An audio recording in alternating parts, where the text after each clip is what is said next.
We're all here today to celebrate fishing in the centre of Glasgow, and it's to bring fishing communities and the people of Glasgow, the city centre, together and celebrate that shared maritime heritage. Also, we've got lots of arts work, lots of music and absolutely fantastic seafood. The idea of having this event here today, this festival, was to try and promote seafood, but at the same time push for education for young people. The other thing, a very important part, is the cultural part of fishing and the part it plays in the rural communities. I've been really impressed by everything I've seen today. It is really important that people across Scotland understand the importance of the fishing industry, but also the history of it and the future of it, because it's going to be really important for communities going forward that we re-establish and grow the fishing industry around Scottish waters. Yeah, I'm also the Minister for UK Negotiation and Scotland's Place in Europe, which is a long title for being Brexit Minister. And I have a lot of concerns about the future of the industry. The produce from the industry, a lot of it goes to Europe and further afield. And the issue of a continuing trade that is open, that is not impeded and can happen quickly is a key issue. I think the industry should have a bright future, but it's got to have markets. And if those markets, which are presently in Europe, are impeded in any way, there will be problems. Essentially what we actually want is to make sure that we can start connecting people with their own maritime heritage.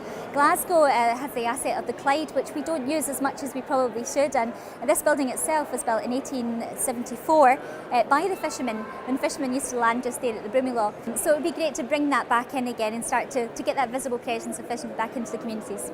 It can be a great lifestyle, it can be fantastic. I've spent all my life in fishing and I can go back 5 generations on either side of my family in fishing, and I would never regret a day.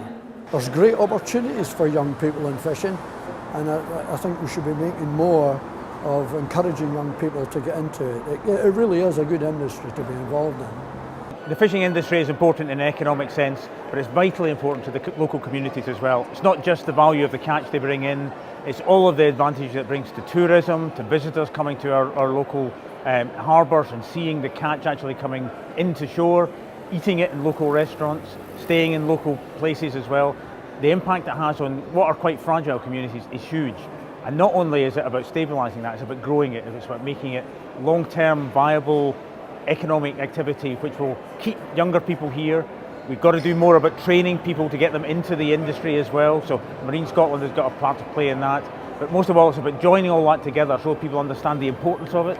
I don't think we've always recognised the significance of fishing for those wider bits of Scotland around the whole coast. And then actually beyond that, there's processing of fish products as well, which goes well beyond the coastal areas as well. It's a vitally important part of Scottish heritage, but it's also a really important part of Scotland's future.